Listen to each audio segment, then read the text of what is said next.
Alright, so let's get back into it with another Baldermort video.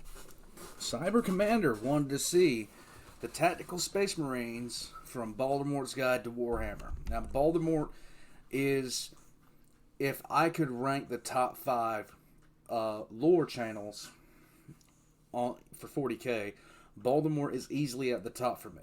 Easily at the top. Basically, the stories that he puts in just make everything worthwhile. And so he could make a lore video about successor chapters very emotionally engaging, just from the way he puts things, the way he phrases things, and the way he just puts out the information after getting you emotionally invested in the story. She's destroying her llama. In any case, we're going to go ahead and get into this. Tactical Space Marines.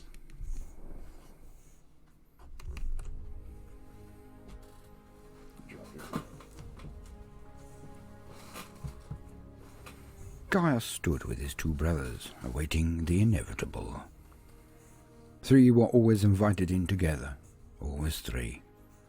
1 would hold the holy bolter, 1 would hold the fully marked helm of the Marine, the one to be raised, the one to be honoured with the promotion to a battle company, the 2nd to 5th, and the life of a Space Marine, an Adeptus Astartes. There were few days that could compare, for it meant that they had done it.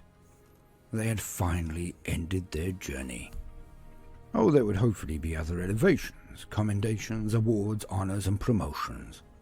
But this was the one that counted the most. They had all come up together, Marius, Gaius and Quintus, always on each other's heels, if not raised within months of each other, and as long had been their competition. From day one, Marius and Quintus had been best, without question. Marius was accurate. He excelled so much in the early days in the scout and devastation segments of their training. His record was almost unparalleled. Quintus was known to have the Emperor's own rage inside him, but tempered. His skill and fury in close quarters had made him seem the shining new light of the chapter, for it was known that few actual full Marines thought that they could best him in a duel of sword or axe. Then there was Gaius. He was never as accurate as Marius, nor as aggressive or skilled as Quintus. Always above the others in his cohort, but still away behind the others in taking center stage. So he knew. Gaius did not begrudge his brothers. They were paragons, and he felt he could not compare. So he just studied and drilled, studied and drilled. He worked. He worked so hard to make up for the deficit in natural talent that had been so lavishly gifted on his brothers. Their competition had been with each other, Marius and Quintus. You stop eating your bed, please. Come here. Come on.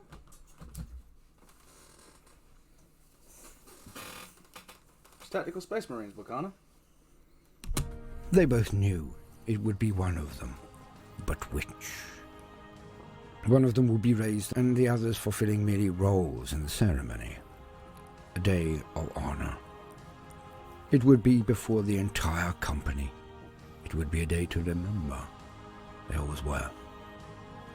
They did pomp well in the Dark Arbiters, an Ultramarine successor chapter. As their sergeant, lieutenant and captain all trooped in with great solemnity, and then sat at the long table in front of the 3 Marines who stood to attention before them, as they had done for an hour now. The captain finally spoke. "You have been brought here to plan the arrangements for the elevation of one of your number. For 2 of you will help your brother to cross from one strand of his life to the next. You will assist so you can honor your brother, but also so it kindles the fires in your heart and makes you strive to join them in the battle companies, to be a full Space Marine." The 3 did not move, but their eyes darted from one face to the next. The 2 seniors beamed at them for once. Rufus, their sergeant, sat with his hands steepled in front of him, looking over them with a stony glare. The captain continued. "So, we come to the moment. Which one of you has been chosen to rise first? For I have no doubt you will all have this moment one day. Marius and Quintus could not help themselves. They both sucked in air and puffed out their chests. So confident were the two. So confident were the two of them that it was indeed one of them. Gaius, will you accept the promotion, the responsibility, the honor of joining the 5th Company? Gaius took a moment, as he was dragged from his reverie, and blurted out a simple, "What?" The captain chortled and then said, Brother Gaius, will you join the 5th Company? Gaius swiftly shook his head, as if trying to clear the fog, and looked on dumbfounded. In the seconds between the moments, Quintus took half a step closer and raised his fist, gesticulating as fast now as he ever did with a blade on the field of combat. "What? Gaius? What is this, some joke? I could kill him where he stood. Marius could outshoot him with one eye. What is going on here?" The captain's smile slowly melted as he looked at Quintus, and Quintus seemed to wither. "It is as you feared, Rufus. Explain it to him, before I take it as insubordination and am forced to act myself." The old sergeant unsteepled his hands, and just glared at them. "So it has come to this. Well, let me explain to you what Gaius already knows. He actually is the real deal, the best of you 3. He is the warrior I would trust at my back. Quintus, you will look to your skill and your valour, your head count if you will, and see yourself the better warrior, but you are merely the better duelist. Marius, you will do the same with your precision. Your target acquisition is second to none, but your prioritization? Again, you can easily outshoot Gaius, but it is still he I advise to be promoted. For you are phenomenal warriors, it is true. Perhaps the best we have seen, with the most potential, in many a year. But you're not ready for the battle line. For Gaius's kill count will never match yours, Marius, as he watches all angles. He looks to the sides and the rear, spends as much time watching you and Quintus's rear quarters as he does his fore. He is a Marine. He treats the lives of his brothers in equal worth, if not more than his own. When he is in a unit, he may not again be first into the fray, as you are, but he is also the one who has been noted, many a time, to have engaged those flanking, those outnumbering his brethren.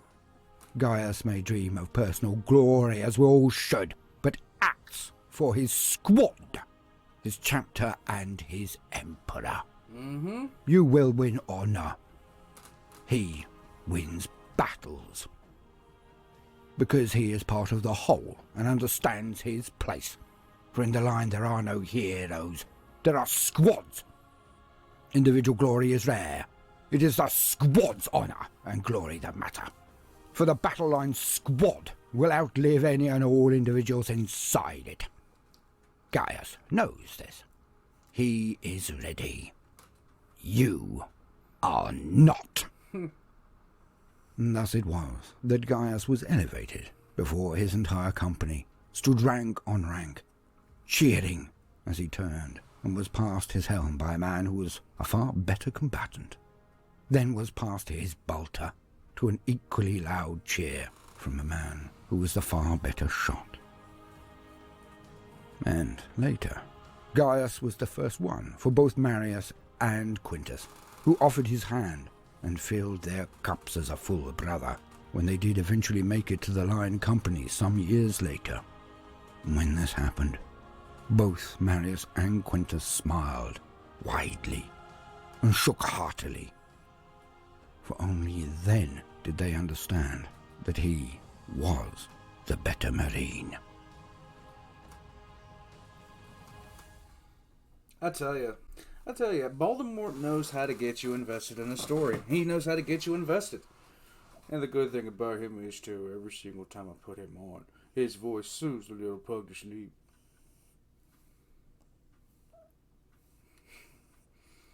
You hear Baldermort, you get all Get all relaxed. I should put him on more often for you. Yes, you get really relaxed. That's a good pug. That's a good pug. Yes. Okay. Right there. There. Okay. Good. Okay. Are you settled? Good.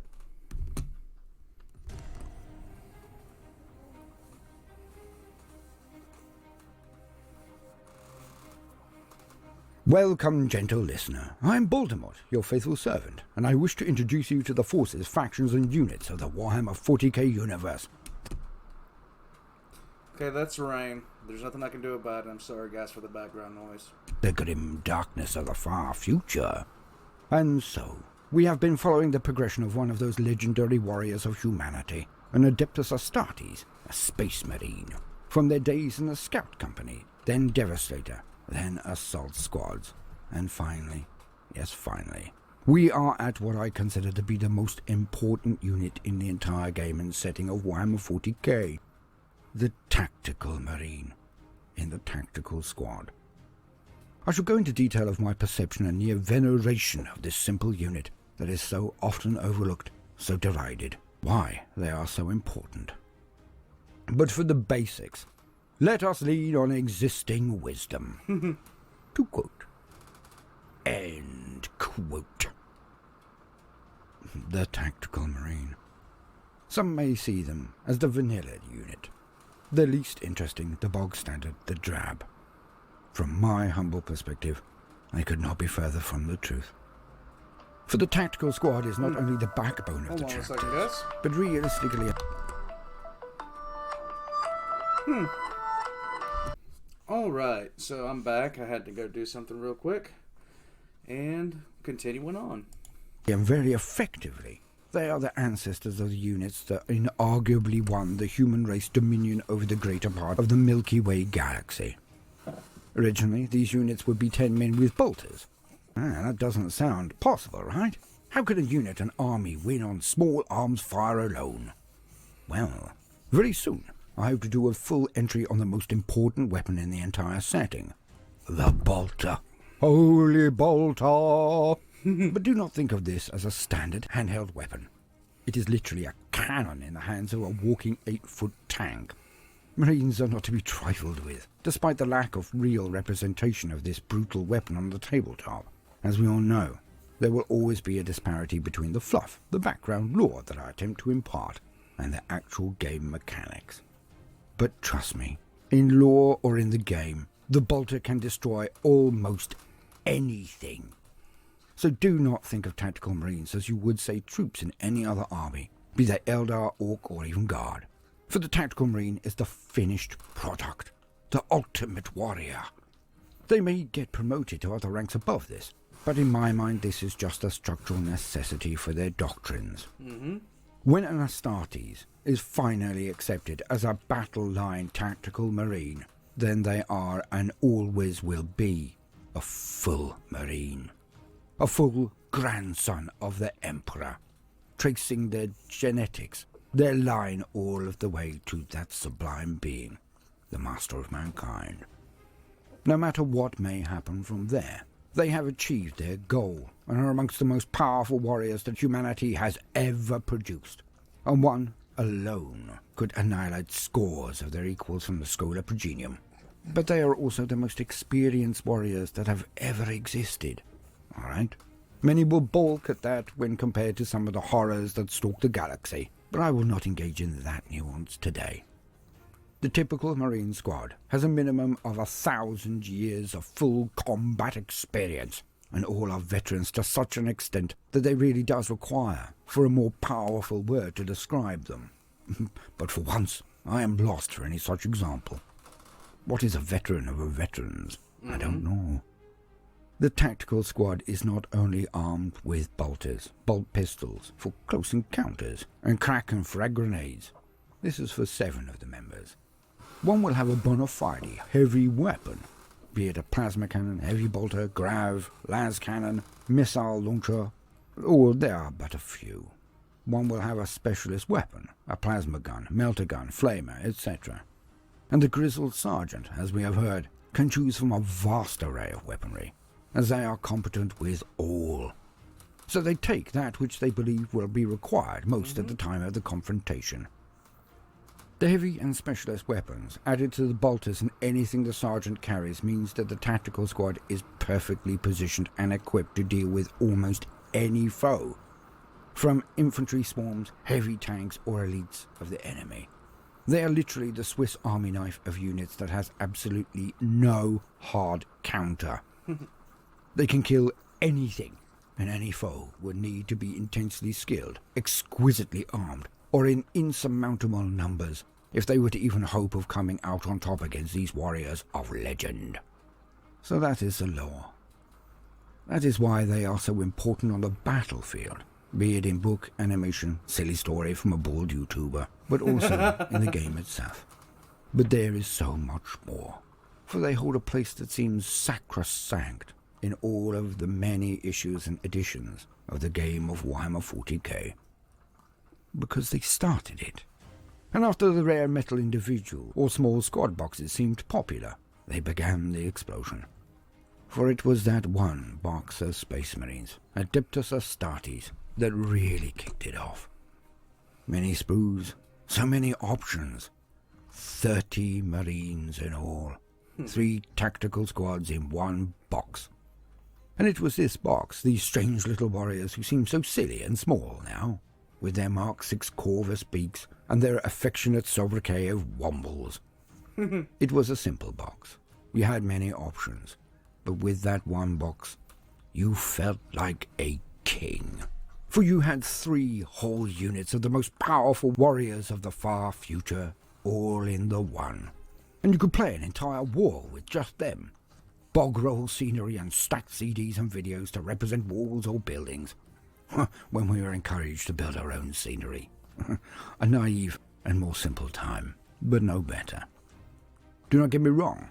I do not consider someone like me who has played from Rogue Trader, with breaks, to be better or more of a fan than someone who started yesterday. We are all equals in our love of something deeply over the top and amazingly detailed. Yep.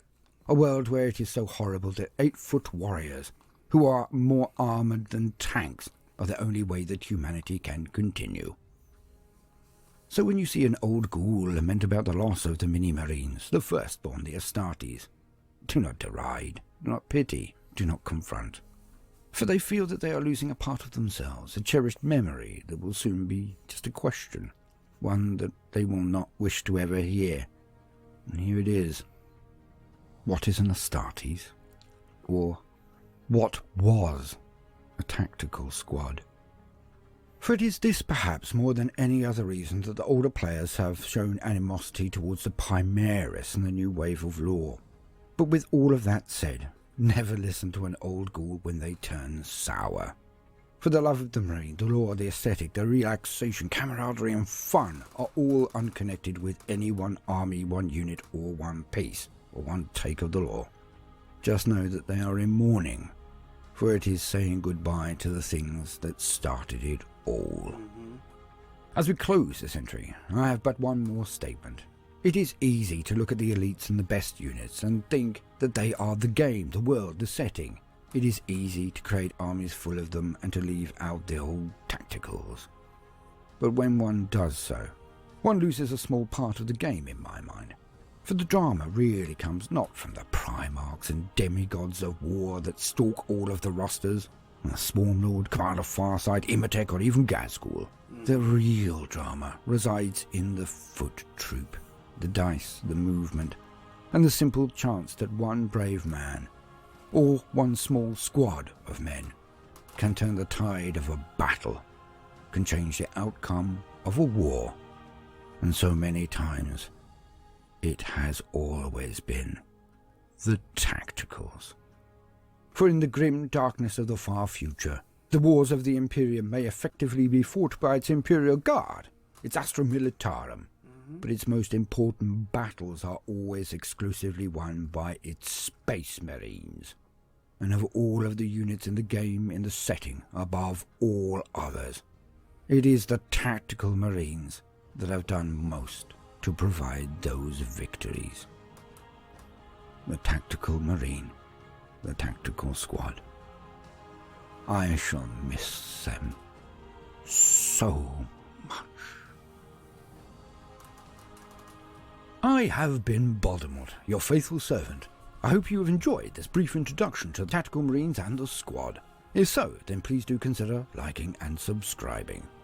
Now, no matter what you do today, do try to make some time for fun. Toodaloo.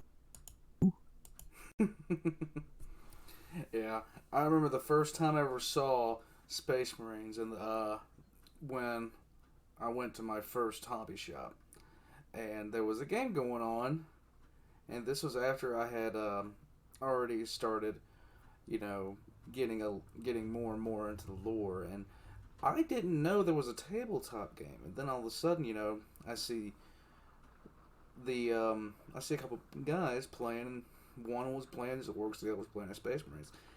I think he had a Blood Angels, and I remember these little models. They look so ridiculous. But yeah, nostalgia. I'll catch you guys next time. It's raining like hell here. And the pug is asleep. Sleeping pug.